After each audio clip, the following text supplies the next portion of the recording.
Hi babes, how are you? My name is Moran. Welcome to my series, Getting Personal, where I gather different stories from Reddit, and today I've brought to you more stories about cheating because it's a never-ending circus.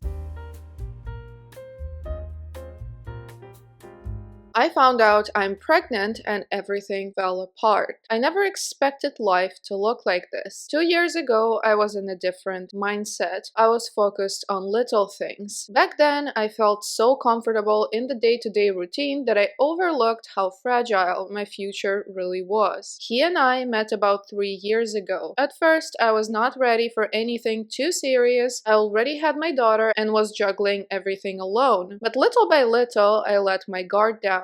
He seemed so patient and steady, helping me with my little one without having any children of his own. I fell for him slowly, then all at once, trusting that I was finally building the loving family I dreamed of. He encouraged me to stop using protection and birth control, which led to this pregnancy. For example, he would often say things like, "We should think about having a child someday," even saying he considers my daughter as his own, and gradually we reduced our use of birth control methods. This pressure made me hopeful about expanding our family, but now I realized that he wasn't genuinely ready or honest about his intentions. His sudden withdrawal has left me feeling manipulated and unprepared for this situation. That was before last month. That was before the positive pregnancy test. When I saw the result, I felt a wave of panic and excitement. I wanted to believe he would stand by me, even be happy about the chance to add another piece to our family. But he did not seem happy. He grew silent. He told me he was not actually ready for another child. He was worried about money and our future. He said maybe we should think about other options. Hearing that felt like a punch in the chest. Now our entire routine is off balance. We barely talk. My daughter has noticed and keeps asking why he's suddenly so sad or quiet. I try to stay calm for her, but my mind is spinning. One moment I'm crocheting while she colors, and I glance at him hoping for some sign of warmth, but nothing. He looks away or changes rooms, leaves the house without explaining. The next minute, I feel tears spill out. I remember how alone I felt raising my daughter by myself until he came along. Am I back to that? Will I have to do it alone again, only this time with 2 children? I love him, but his distance hurts me more than I can express. The shock of it is unreal. He was the one who used to laugh with me. He used to place a gentle hand on my daughter's shoulder when she learned new things for the first time and teaching her. That sweet, playful version of him seems to have vanished overnight. I'm stuck, not only fearing the practical details of a new baby, but also grieving the deep sense of safety I once had with him. I keep replaying the moment he told me he did not want another child. I feel betrayed, embarrassed, lonely, and so sad. I do not know how to move forward. He rarely shares what is going on in his head. All I see is a giant wall between us, which might be permanent or might come down only if he decides he wants to let it. I do not have grand answers, just confusion and an endless swirl of questions. My daughter is the light of my life, and I feel guilty for letting my sadness leak into her world. But how do I pretend everything is fine when it is not? How do I plan for a new child when the father is suddenly distant? It is like the ground beneath me is crumbling, and I do not have a safe place to stand. It helps a little to write it all down. Maybe someone will understand. Maybe I will remind someone else they are not alone. Right now, I'm just hurting, missing a version of my life that I thought was guaranteed. If you made it here, thanks for reading. I hope that one day I can share a better update with you. Until then, I'm just trying to get through the day without letting the heartbreak swallow me whole. Now the relevant comments. This comes from Best of Redditor updates, so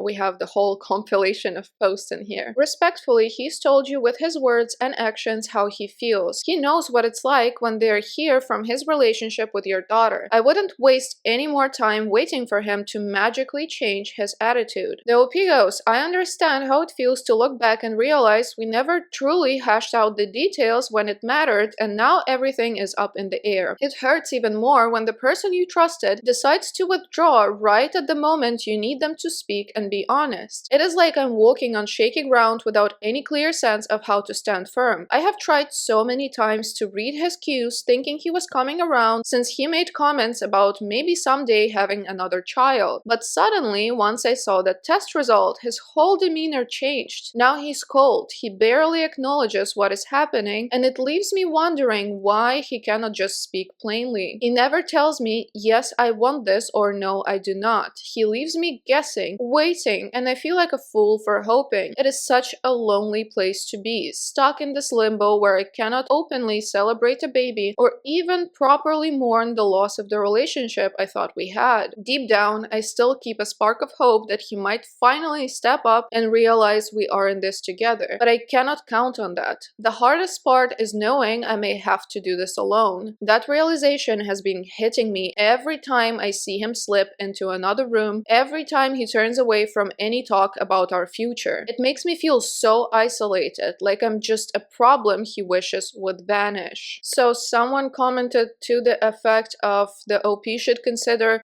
her fiance's priorities and needs. Did they have conversations about their future together on expanding the family? And she goes, thank you for taking the time to share your thoughts. We did have a conversation about having more children, but it didn't lead to any clear decisions. Over the past year, his actions and comments gave me hope that we might consider expanding our family. However, he doesn't have a child of his own and never verbally expressed his true feelings about having a child, so I don't expect him to understand, and now it starts to feel like his behavior towards my child was just good at first to gain my trust and then it just changed. His sudden change in behavior left me feeling confused and hurt. It's clear now that he wasn't honest about his intentions. Someone else goes, over the past year, his actions and comments gave me hope that we might consider expanding our family, never verbally expressed his true feelings about having a child. Literally, what did you talk about? Because this makes zero sense. Don't have another kid unless you don't mind being a single mother. The OP goes, his behavior initially made me believe he was supportive, but now I see that he was misleading me all along. Thank you for taking the time to share your thoughts. To clarify, he encouraged me to stop using birth control and he stopped using condoms, which led to this unexpected pregnancy. This pressure made me feel manipulated and unprepared for this situation. Over the past year, his actions and casual mentions gave me hope that he was considering a child with me. However, his sudden withdrawal and lack of honest communication revealed that he wasn't genuinely interested continuing our relationship in that capacity. Accepting that he won't be there to support us has been incredibly painful, but I'm focusing on what's best for my daughter and myself. I'm determined to stay strong and navigate the situation one day at a time, even though it means potentially an abortion. And then a week later, we have an update. I have reached the edge of what I can bear. I'm 28 and have been with my fiance for just over 3 years. We live together with my 4-year-old daughter from a previous relationship. 3 weeks ago, I found out I'm pregnant again. At first, I was overjoyed, naive enough to think we were finally creating the stable family I had always wanted. He grew distant the very next day. He ignored my excitement, started coming home late, and kept his phone glued to him at all times. I began noticing strange calls and those discreet social media notifications that vanished too quickly. My gut told me to investigate. I almost wish I had not. He has been secretly hooking up with my older sister behind my back. She was the one I always tolerated, even though she drags drama wherever she goes. She would hug me when relatives were around, pretend to be the supportive older sibling, then turn around and badmouth me to her friends. I never imagined she would crawl into my life this deeply. It felt like a slap in the face to read their messages calling me clueless for not noticing. They joked about how stressed I would be raising another child. My sister bragged that our entire family thinks she's the more interesting and more popular sibling. Meanwhile, I'm just the quiet one who apparently deserves this. I do not know if they're still meeting in secret or if they just get a kick out of hurting me. My fiance denies everything whenever I confront him, says I'm hormonal, that my imagination is running wild. My sister keeps messaging me, telling me I should keep my mouth shut and stop being dramatic. I'm done hiding my anger. My mother wants me to talk it out calmly, but how do I fix something so broken I can barely breathe? My fiance thinks I will just accept this. He's counting on me being too shy or too pregnant to do anything. Tomorrow, I plan to blow this up in front of the entire family. We're supposed to have a casual get-together at our parents' house, ironically to celebrate my pregnancy announcement. I will gather my phone logs, the screenshots, and all those humiliating texts they send each other. Once all the relatives have settled in, I will put everything on display. No more secrets. I might burn everything in the process. I might lose any chance of a pleasant co-parenting scenario, but I feel like I have no other way to reclaim my dignity. I have been crying non-stop for days, my nerves are shot, and all I get from my fiance is either silent treatment or insults. My sister taunts me and acts like I'm worthless. I see no reason to protect them anymore. I do not know what happens next. Maybe they will run off together. Maybe they will lie or twist things around to make me look insane. My fiance has not contributed much financially, so I worry about affording my daughter and this potential new baby on my own. Yet I cannot pretend everything is normal. I have to protect whatever self-respect I have left. I'm going to set my entire world on fire tomorrow. Part of me feels terrified, the other part is numb. Regardless, I'm done letting them tiptoe around my heart. If they want my silence, they should have kept their betrayal better hidden. Let everyone see exactly who they are. That is all I have left. Oof, well, those people have a separate hell waiting for them because what in the actual...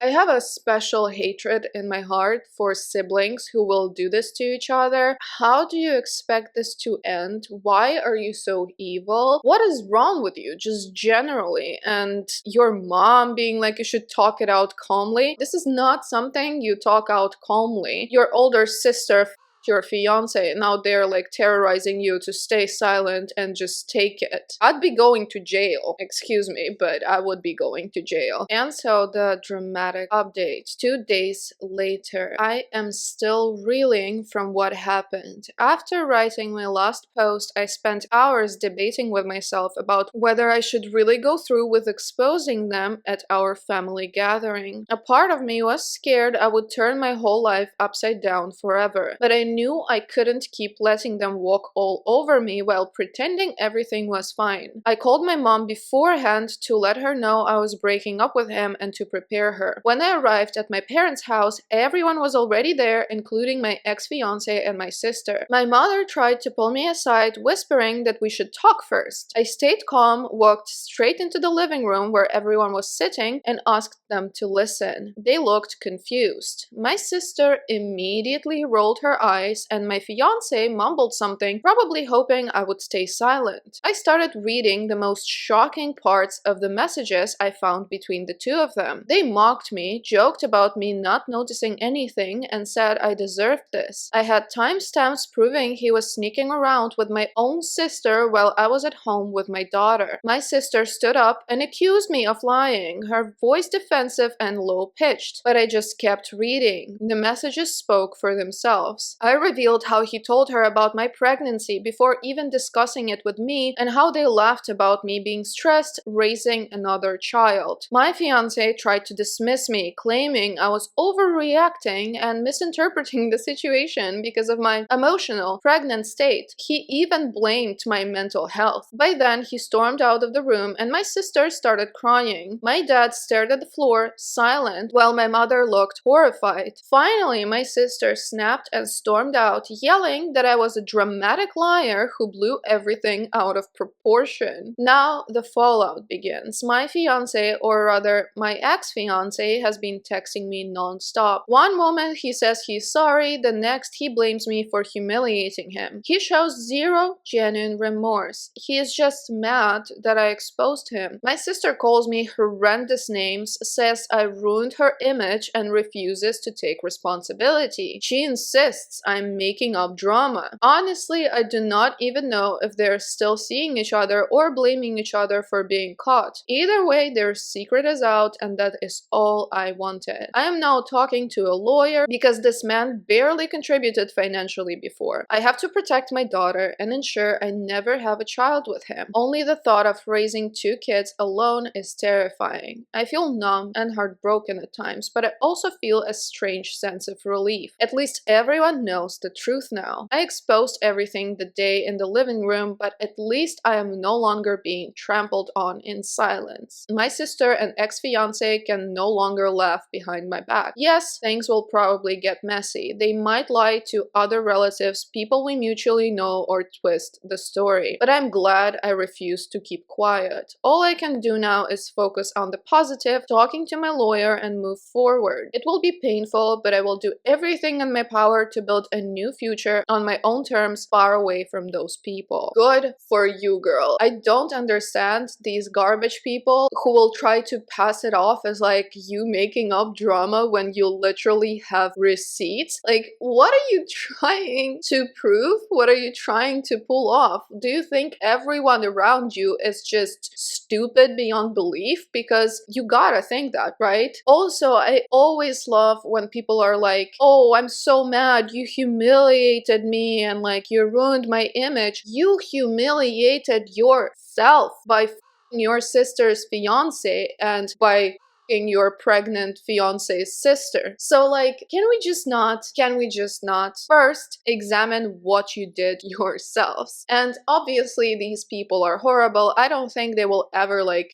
fully understand what they did wrong, because like it doesn't seem that people like that are capable of change or big revelations. But anyway, them, good for you. I hope you and your daughter are very happy in the future. Set up your life however you want. You are strong, so you will get through this and forget all of these horrible people, because they honestly don't deserve your attention or your suffering. And lastly, with the story, there are top comments. I will read just the first one. Good for you. The new journey ahead will be less toxic and the betrayers will have to deal with themselves. Best of luck to you. Yes, and let's move on to the next story. Am I the asshole for being uncomfortable with my husband's new friend?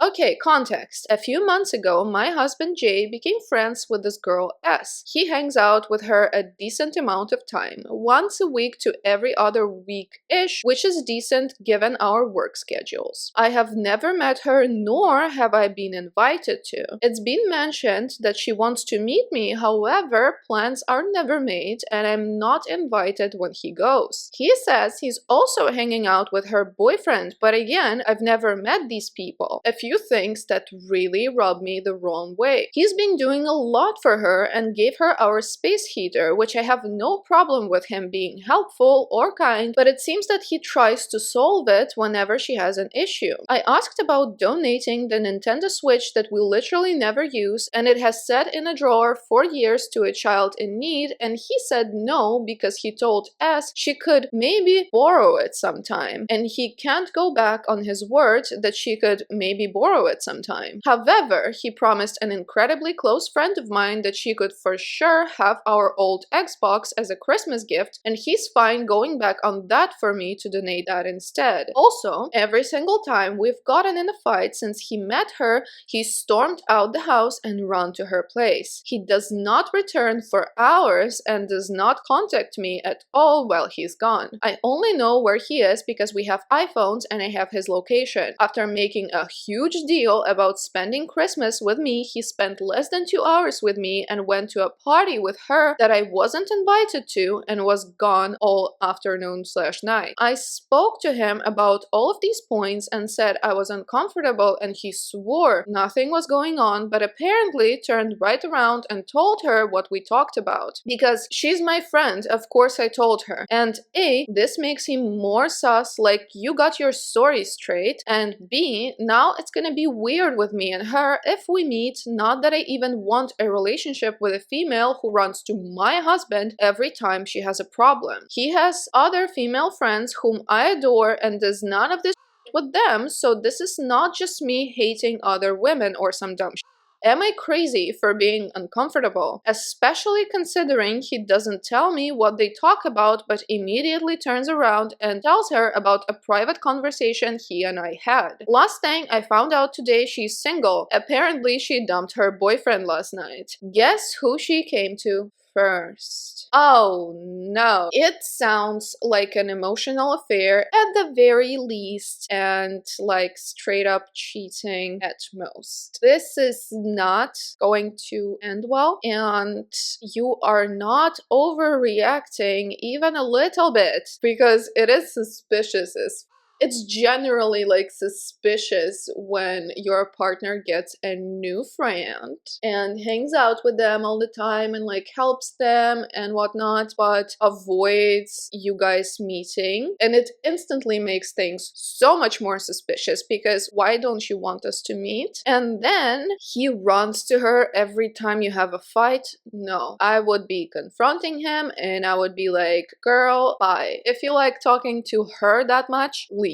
Go to her, because this is not normal. Oof, I feel bad. Classic she's just a friend situation. And we are moving on to the next story. I saw my husband and my sister naked in my kitchen. I can't move. If I move, it becomes real and I have to accept what I saw and think of what's next. I came home from work early and saw my sister's car, thinking maybe she was dropping off some food from her job. But no, I woke in and see my husband and sister naked in my kitchen. The kitchen I paid for. As soon as I registered what I saw, I got in my car and left. I kept driving, just driving until I found the hotel I am at now. I don't want to believe it. I don't know what to do. My sister, my only family, and my best friend, the one who's supposed to be there for me and support me. My husband, my person, my other half, the one who's supposed to love and respect me. The two most important people in my life have ruined everything. I've blocked them both on my phone. I don't want to hear any of the bullshit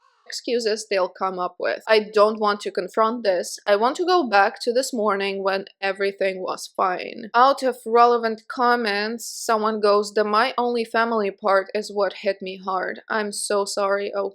And the OP goes, yeah, we cut contact with our abusive parents 7 years ago. Thought we were supposed to have each other's backs always. This is literally a nightmare situation, and my only family does make it 1,000 times worse, but do you need family like that who would betray you and who would just do one of the most atrocious things you can imagine in this context? Probably not. You would be better off without them, even if it's painful, even if it traumatizes you for a long time. But I believe you can get over it, because, you know, humans are very resilient and they can basically get over the most horrifying.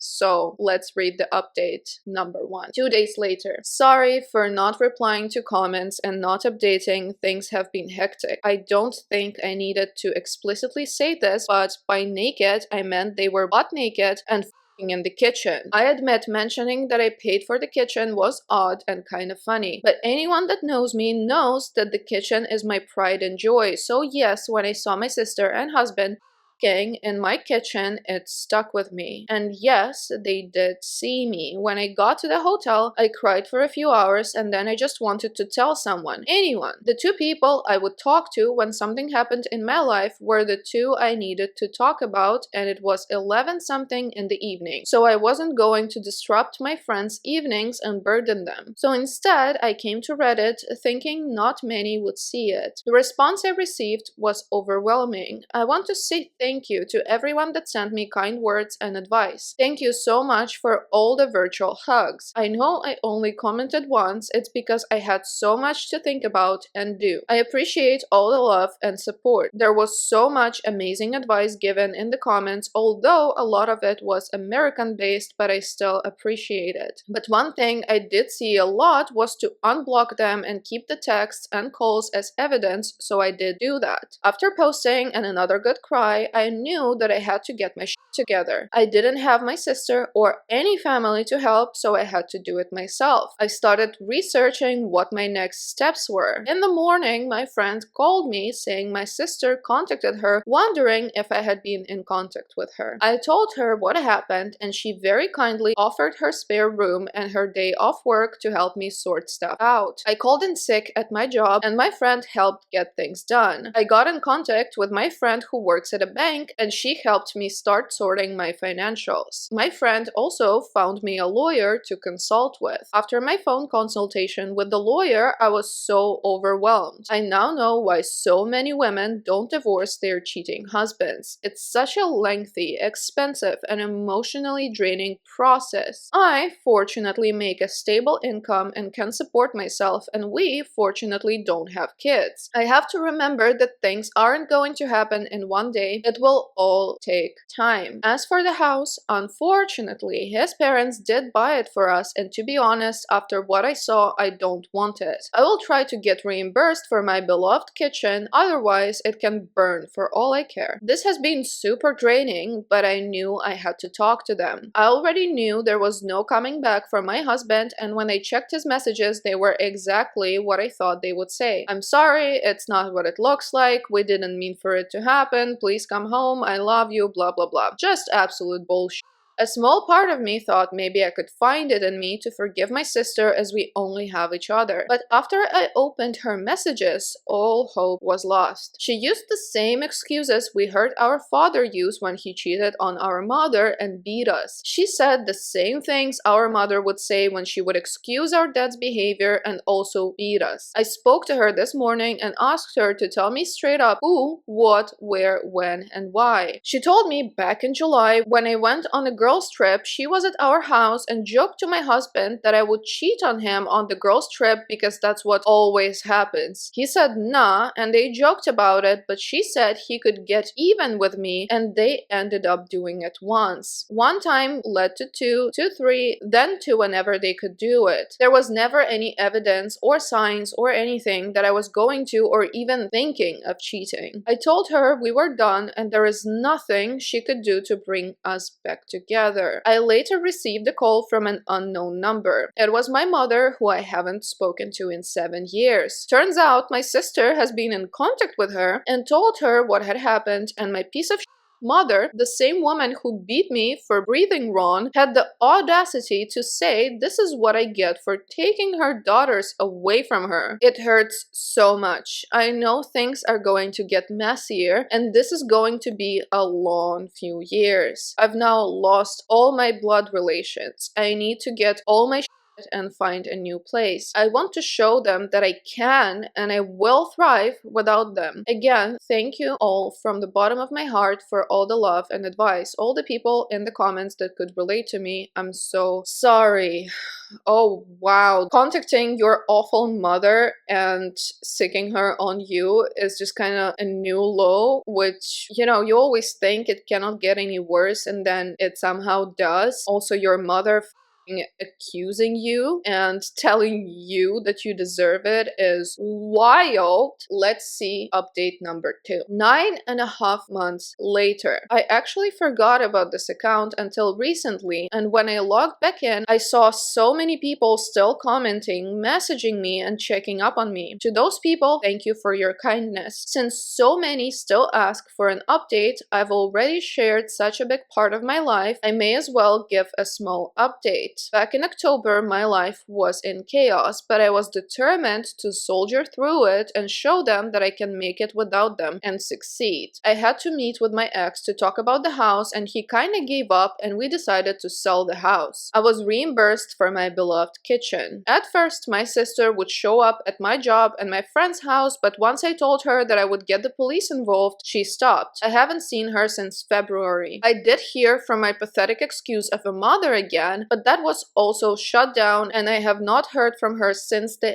end of last year. I'm from New Zealand, so my ex and I have to be living separately for 2 years before we can divorce. Although I want nothing to do with him, I'm not too fussed. 1 year is almost done. I started therapy, which has been healing. I wish I had gone earlier. I have moved into my apartment and I was promoted at work. I have also gone on 2 girl trips and had some extra fun these times as I was a single woman. And I've also just started seeing someone. He has been very kind. Thank you all again for your kindness. Hope this is the update you were waiting for. Yes, I am very happy that you managed to come out stronger and better from this. And we have another update, new one, recent, because the posts were from 2023 and this one comes in January 2025, 17 months later. Hello, it's been a while. I still get messages and notifications asking for an update, so this will be my last one. I'm officially divorced. It took a while, but I got there and my ex-husband had 2 years to accept it and not fight it. I've got my own house, a nice kitchen, a cute mature man on my arm, friends who treat me like a sister should, and a job that respects me. I'm happy and couldn't care less where my biological family are and what they're doing. I am enjoying the wonderful summer we're having in New Zealand and living my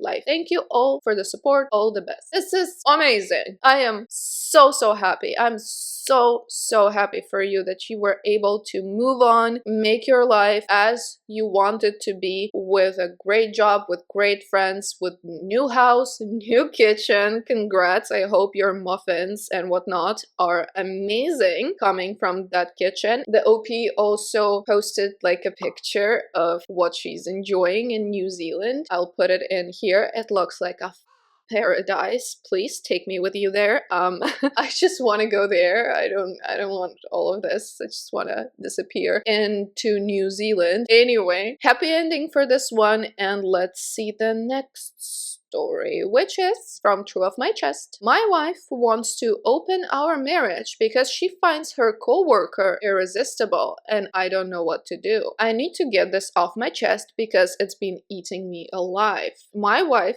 34 female, and I, 36 male, have been married for 8 years. I've always thought we had a good thing going. Sure, no marriage is perfect, but we've always worked through things together. Or so I thought. For context, I'm 5'6" and she's 5'5". My height has been a bit of a sore spot for me, but she's never made me feel like it mattered. In fact, she used to call me her perfect match because we were so close in height. But recently, everything changed. Enter Ethan, her new coworker. He's 6'4", ridiculously attractive, and apparently the funniest, smartest, most charming man on the planet. At least, that's what I gather from the way she talks about him. At first, it didn't bother me. Everyone has work friends, right? But then, out of nowhere, she dropped a bombshell. One night, after a couple of glasses of wine, she told me, I need to be honest with you. I find Ethan really attractive. I can't stop thinking about him. But don't worry, I haven't acted on it. I was stunned.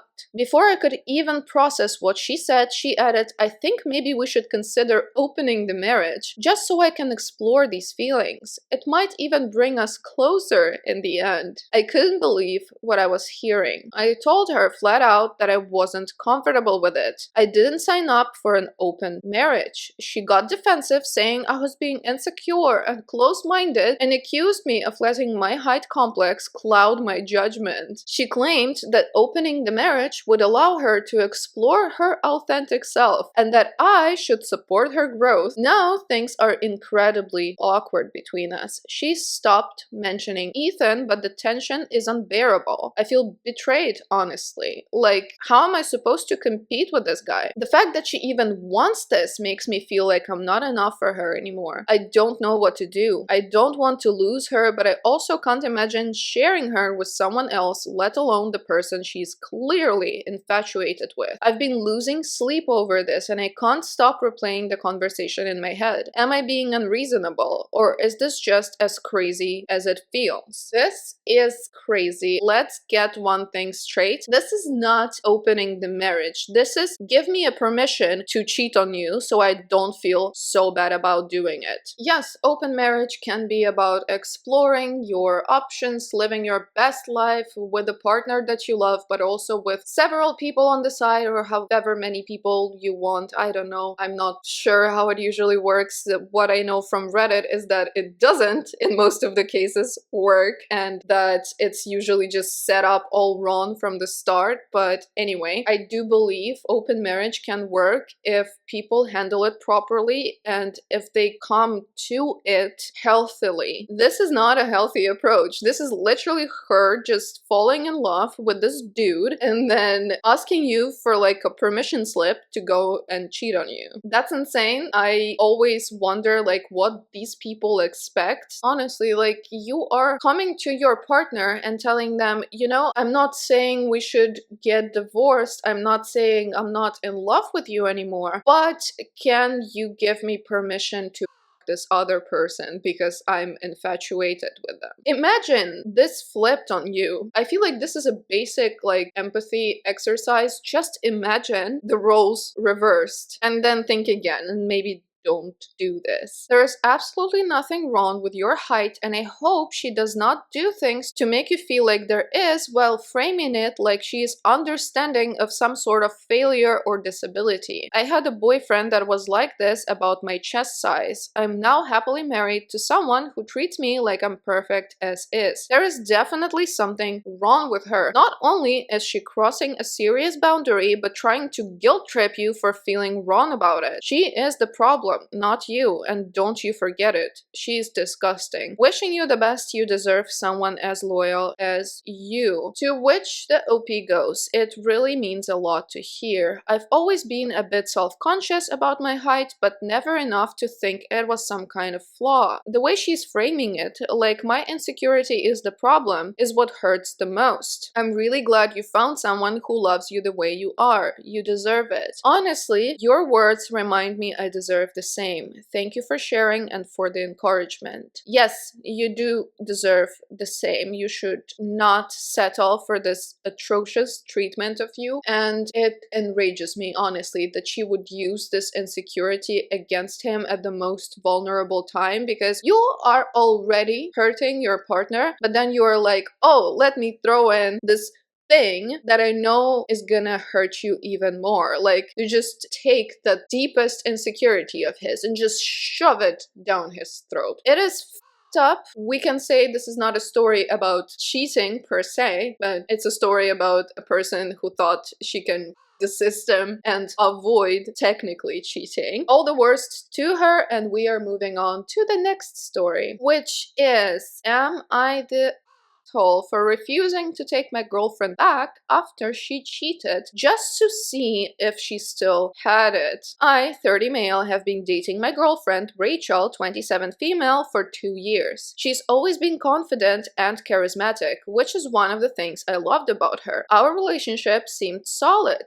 good communication, lots of shared interests, and we were even talking about moving in together. A few weeks ago, Rachel admitted to me that she cheated on me during a night out with her friends. She hooked up with some guy she met at a bar. I was completely blindsided. When I asked her why she did it, she said it wasn't about me or our relationship, but because she wanted to see if she still had it. I told her that was a terrible excuse, and she started crying, saying it was a stupid mistake and that she regretted it immediately. She's begged me to forgive her, saying she learned her lesson and that it would never happen again. But I can't get over the fact that she was willing to risk our relationship for something so shallow. She didn't cheat because she was unhappy or because there was a problem between us. She cheated purely to stroke her ego. Now, Rachel and some of our mutual friends are calling me unforgiving, saying that everyone makes mistakes and that I'm throwing away a great relationship over one bad choice. They say I should focus on her remorse and give her another chance. I feel like staying with her would mean betraying my own boundaries, but I'm starting to wonder if I'm being too harsh. Am I the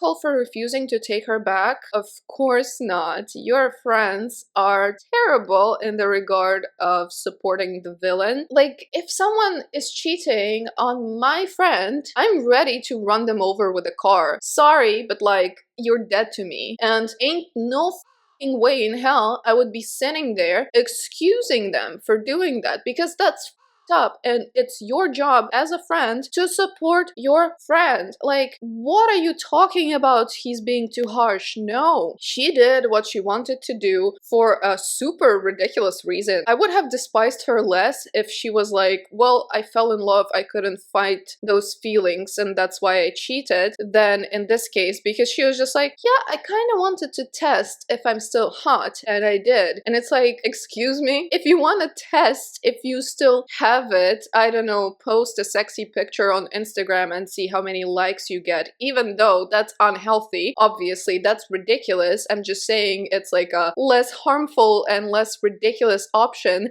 than going on a night out with the girls and someone. And to be honest, I don't think she's being completely genuine here. I think she just cheated because she wanted to, and now she's trying to like weirdly twist it, and maybe in her mind, cheating just because she wanted to test if she still had it is less hurtful, because, you know, it has nothing to do with the relationship, it has like something to do with my issues, you know, and it's not a big deal. But nevertheless, it comes down to, you don't have to forgive her. Don't take her back if you don't want to. I also have to note here, it's my second episode about cheating. I am firmly against it, and I am also very much against forgiving the cheater. I think it might work for some people at some point with like a lot of couples therapy, I suppose, but me personally, no, I would not forgive cheating. And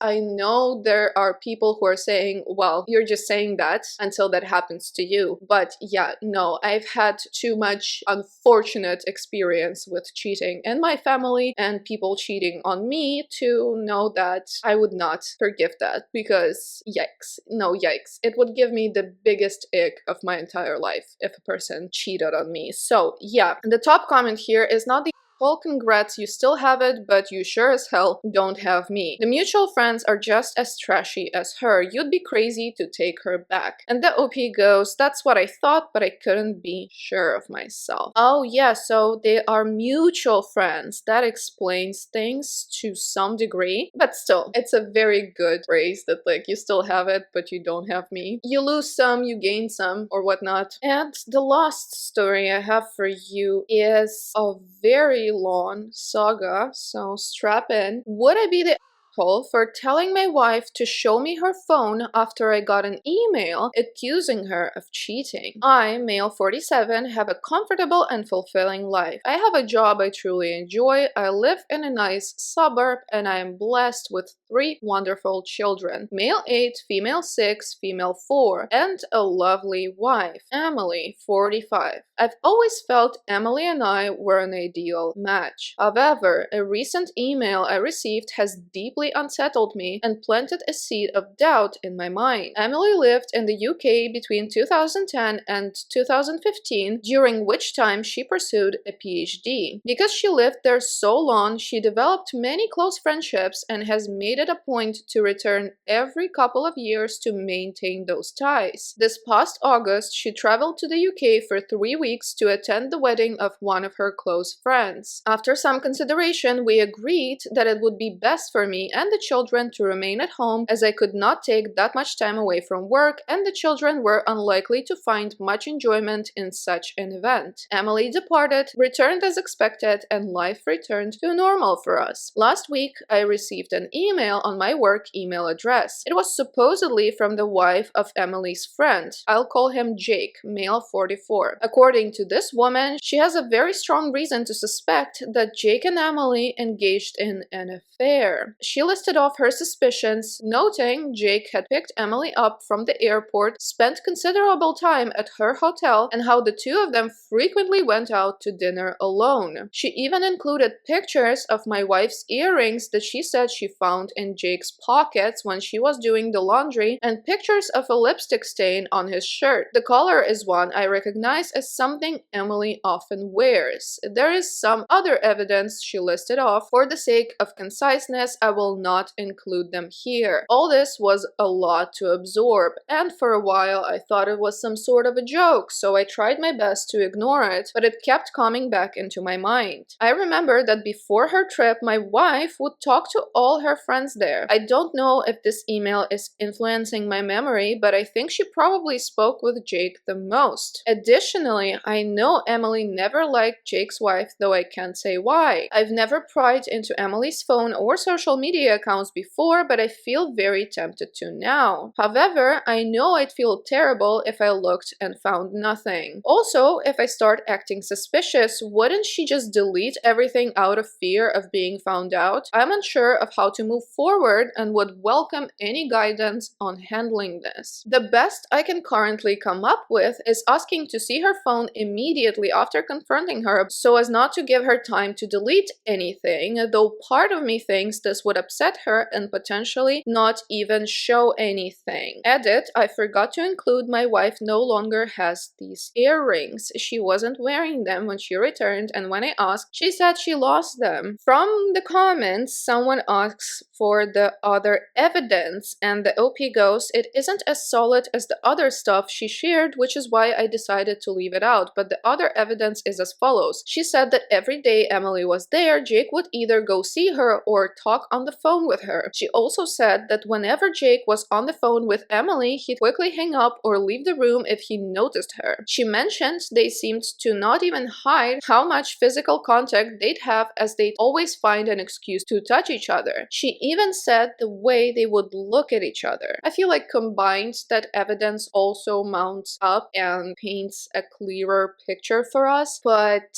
as it is right now, it does sound pretty suspicious. I mean, if he went to see her almost every day, there's nothing too wrong about that if the circumstances were a little bit different. Like, obviously your friend from overseas is in the country, so you want to spend as much time with them as possible, but like, it would be not suspicious if he took his wife along, if he didn't leave the room when he's on a call, because that's always super weird thing to do, unless you are just particular like that and you do this with everyone, but it doesn't seem like that's the case. And also, obviously, like, the earrings and the lipstick stain, just weird. Anyway, update number 1, 10 days later. A few hours after sharing my first post, I confronted Emily. She confirmed my fears. She claims she's in love with Jake and can't live a lie any longer. She still claims to love me and the kids, but says she can't stay with us any longer. According to her, she was waiting for a better time to tell me and the children. Apparently, this has been going on since March, with Jake flying out here occasionally and Emily secretly meeting him. We are getting divorced. Emily is moving to the UK soon. She confirmed that in August, in addition to the wedding, she attended a job interview and she's set to start around the new year. She's already applied for a British visa. She plans to live with Jake once she moves. As for custody, Emily is voluntarily surrendering her chance of full custody. She doesn't want to uproot the kids, so they'll stay here in Canada with me. There is a part of me that appreciates that decision, but there's also the part that is astonished at how easily she's walking away. She wants to pay child support, but I'd rather raise my children without her financial influence. That said, the court will likely insist on support regardless of my feelings. Emily is also seeking structured visitation rights, which, given the circumstances, will likely be granted. Based on what I've been told, the court generally leans toward arrangements that allow both parents to maintain relationships with the children, even when one is relocating to a different country. The lawyers are still working out the details, but it seems she'll have visitation during school breaks and holidays, with a possibility of virtual calls in between. I've been keeping things as amicable as possible, and the more cooperative creative I am, the more Emily seems to agree with my demands. We are also discussing the future of our home. Emily has expressed a desire to sell the property and divide the proceeds. While I'm reluctant to part with the family home, it is unlikely I have much of a choice since it was bought during our marriage. For now, our lawyers are still working through the details and no final decisions have been made. Given the situation, it could be a good while before we reach a resolution. In the meantime, I've been advised not to make any major financial moves. As much as I want to stay here with the children, I know selling is most likely inevitable. As of now, Emily is in an Airbnb and Jake has flown here to stay with her. They plan on traveling to the UK at some point in the near future. My lawyer tells me that adultery isn't grounds for special treatment when it comes to custody or property division. Therefore, it won't influence how assets are divided unless marital funds are directly involved. Emily likely used money from her personal account. Unless it can be proven she used our joint finances to fund the affair, it's unlikely this will make any difference in court. I have been in regular communication with Jake's soon-to-be ex-wife Eleanor, primarily through email, and more recently we've spoken over the phone a few times. Eleanor apologized, saying she felt guilty for telling me about the affair and wondered that if she hadn't, maybe my marriage could have been salvaged. I reassured her that for me, the gravity of the situation made divorce inevitable and I'd rather not remain in the dark about something of this significance. She even sent me messages and other evidence of their relationship, but since Emily is openly admitting to the affair, it doesn't really matter in the context of the law. Eleanor has also told me a lot about Jake. Apparently, this is the third time he's cheated on her and she's had enough. There's no chance of reconciliation this time, she says, and he doesn't seem interested in trying. She mentioned that Jake has zero desire to raise children who are not biologically his, which explains why Emily is not fighting for custody. Eleanor's divorce will most likely be much longer and more drawn out than mine, given that both her and Jake want full custody of their children and can't agree on several other issues. I haven't had much time to process everything. These past 2 weeks have felt like a blur in every way. But one thing I can say with certainty is that I have nothing left for Emily. Not because she betrayed our marriage, but because of how easily she's walking away from her children. I never thought I could hate someone I once loved so much. It's a strange feeling. The hardest part in all of this is the children. My two youngest daughters have started asking why their mother isn't around as much anymore, and it's been very difficult trying to communicate with them about the nature of the situation. My eldest seems to understand a little more, and as a result, he has become quiet and withdrawn. I'm fortunate to have family that has been incredibly supportive so far. My children have received numerous thoughtful letters from some of their cousins, which I've been reading to them each night. All my siblings have also sent gifts for the kids, and one of my brothers, along with his wife, drove up to visit over the past weekend. My sister-in-law even prepared plenty of food, some of which is still in the freezer. They also kept the children entertained while I met with my lawyer. My other siblings have also offered to come by and look after the kids whenever I need them. Beyond that, my parents have been calling daily to check in on us, and my 78-year-old mother has already made plans to stay with us for 2 weeks in November to help around the house. The collective effort of my family has made this experience much more bearable, and I'm deeply grateful for all their support. To everyone who encouraged me to speak with Emily after my last post, I'm grateful. I was tempted to ignore Eleanor's message, but it kept gnawing at me. Your advice gave me the courage to act. Emily has shown herself to be a liar, and I have no doubt that her idea of a better time was simply when it would cause the least inconvenience for her and Jake.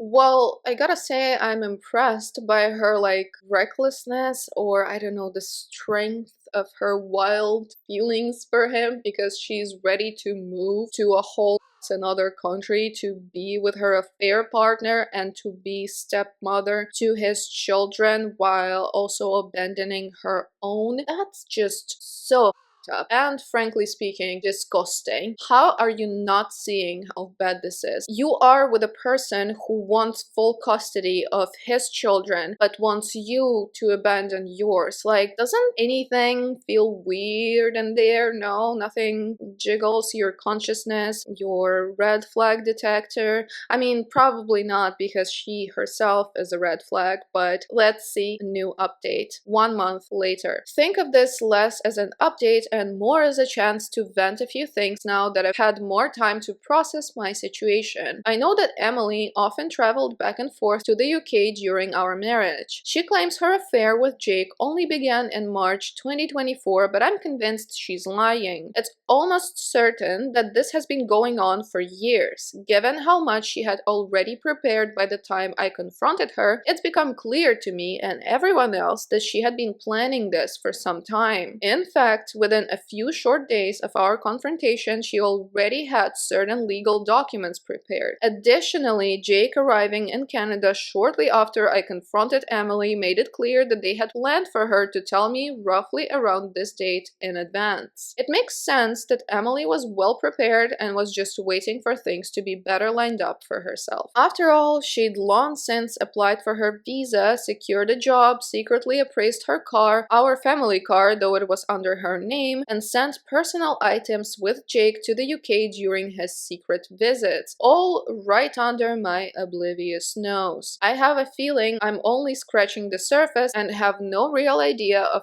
how far this actually goes. Not that Emily would ever tell me its debts. In addition to all of this, Emily had already been in touch with her lawyer long before I confronted her. Taking all this into account, it's hard not to wonder if she secured her job even earlier than she let on, perhaps to make her actions seem less calculated. Two of Emily's friends have since reached out to express shock and disappointment by her actions. One of them, Janet, mentioned that according to another friend, Emily had been consulting her divorce lawyer as far back as late August or early September. And this other friend also confirmed my suspicion that Emily had been sending some of her belongings to the UK during Jake's visits. I've been losing sleep, replaying the past few months in my mind, maybe driving myself a little crazy, but certain things stand out. For example, when Emily went to the UK in August for the wedding, she was carrying 3 fully loaded suitcases. She told me that they were filled with presents for her friends, and I didn't question it, even though it seemed a bit excessive at the time. When I picked her up from the airport after the trip, I noticed the bags were suspiciously light. I can assume that in addition to her job interview she claimed to attend, she transported a bunch of her personal items to the UK, which would explain why, since her return, she seemed to have been wearing a smaller selection of her clothing. Despite this, I was somehow blindsided, and I completely blame myself. Looking back, I can see there were signs I ignored, and I guess I didn't think Emily was capable of this sort of thing. A part of me wonders if this outcome could have been avoided entirely had I been more assertive and vigilant in the past. The worst part of it all is that my children are now dealing with the consequences of my ignorance and stupidity. While I twiddled my thumbs, my wife had essentially started a new life. Most people in my life now know about my separation from Emily. I've stopped wearing my wedding band, and I've explained the situation to friends and colleagues who noticed its absence. One of my close friends and many others who reached out privately on Reddit have suggested I get DNA tests for the children given Emily's travel patterns and tendency to lie. While I understand where they are coming from, this is something I'll never do. I'd never assign my children to another man. Nothing will change that. Life without Emily has thus far been difficult. Mornings have become a hectic rush between getting the kids ready and getting myself out the door. I'm barely on time for work nearly half the week. It's frankly exhausting trying to keep up with all the extra parenting duties I have to perform throughout the day. Our current home has a large driveway, so on top of everything else, I'm already dreading the task of shoveling it once the snow starts falling. The kids are feeling the strain as well. They don't particularly particularly like the food I prepare most days, and they hate how I'm always busy. It's incredibly frustrating to know that while we're here struggling, Emily recently departed for a relaxing vacation through Europe with Jake. Communication between us has dwindled, and I only learned of these developments recently. I have no idea if she plans to return to Canada after her vacation or settle directly into what will likely be a very comfortable life in the UK. On a more positive note, I was able to get the kids to see their doctor recently. She gave me a bunch of useful resources and advice. She placed an emphasis on how time and clear communication were the most important factors for their adjustment. While I'm optimistic, I'd be lying if I said I wasn't worried. It's still early, I know, but they remain quite upset about the entire ordeal and act out regularly as a result. It's abundantly clear that they're having a hard time adjusting to our new reality. Throughout all of this, my family has been a tremendous support. My mother arrived as promised early last week, and things have already become significantly easier. The kids enjoy her cooking and spending time with her. Her presence has also freed me to handle other tasks. Whenever the divorce is finalized, I plan to designate my eldest brother and sister-in-law as legal guardians for the children. They live relatively nearby and have already agreed to take on that role if needed, which brings me some peace of mind. However, I highly doubt this will be anytime soon given my much busier schedule and Emily dragging her feet before traveling. The whole process has slowed to a snail's pace. One of the hardest aspects of all this has been making decisions about our family home. After considerable thought and speaking it over many times with my family, I'm leaning towards selling at this stage. Emily has already offered me a bit more than half of the proceeds since she sold our SUV right before leaving the country. My lawyer has noted that selling the SUV before we finalized anything was premature on her part, considering I contributed significantly 40% to the purchase. He thinks I have strong grounds to seek reimbursement elsewhere in our asset division, which aligns with Emily offering more of the house. Getting more than half seems fair given that I contributed about 65 to 70% of the down payment and monthly mortgage payments. As I mentioned above, the family SUV was registered in only her name. However, it covered about 40% of its costs, so it's frustrating she sold it unilaterally. As I've learned over the past several weeks, my sedan is too snug for the kids and inconvenient for my mother to duck in and out of when she runs errands. Therefore, I'll need to trade it for something larger. In return, Emily has graciously insisted I keep the furniture and appliances, least she can do, I suppose. As much as part of me would like to stay in our current home, it's probably better for us to move. Part of me hopes this will help us avoid future interference from Emily, though in reality she is just as likely to interfere no matter where we are. I've been looking at townhouses closer to my place of work, which would cut down my commute and place us near a well-rated school. However, my sisters brought up that moving the kids now would mean changing schools and losing their friends, which would be yet another big change for them. An alternative option is that we move to a smaller, more manageable house close to our current one. This would reduce my workload and allow the kids to stay at the same school. Regardless of which option we choose, the idea of a new home without Emily's memory is appealing. Our current home's location is yet another example of how foolish and short-sighted I've been. Its location was much more convenient for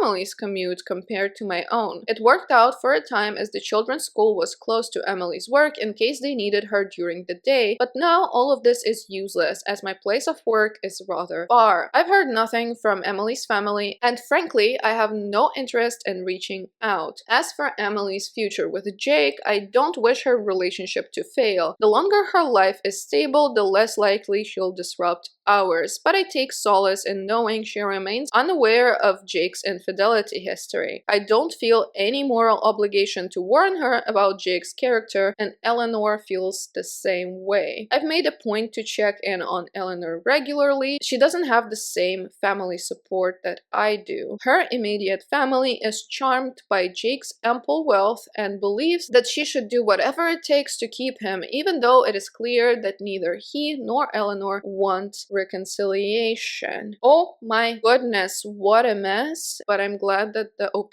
has the support and he's handling the kids, and you know, he's focusing on those practical steps, and that he's getting over slowly but surely the infidelity. And also, yeah, don't warn her about Jake's infidelity, because that doesn't even matter. It's like she got with him through the affair, and people who cheaters and then are surprised that they get cheated on are my favorite. I love them because they have in hell a separate department for dum-dums, because like, you aren't even good at being evil. What did you expect? Why are you so naive? And of course, when we do something that is cliche, that is famously not working out for anybody, we're like, yeah, but I'm different, because we all live this like main character existence, and we're all the heroes of our stories. So we're like, yeah, no, that's not gonna happen to me because I'm special. But still, like, we have to reality check ourselves sometimes and be like, usually, generally, as a rule, this doesn't work, so maybe I shouldn't do that. And she still decided to do it, so now she's gonna have to deal with the consequences. And I honestly don't think that relationship is gonna last long. So yes, this was all for our cheating stories. Please let me know in the comments what you thought. Thank you so much for watching. If you're still here, I will see you with the next video at some point in the future. Bye!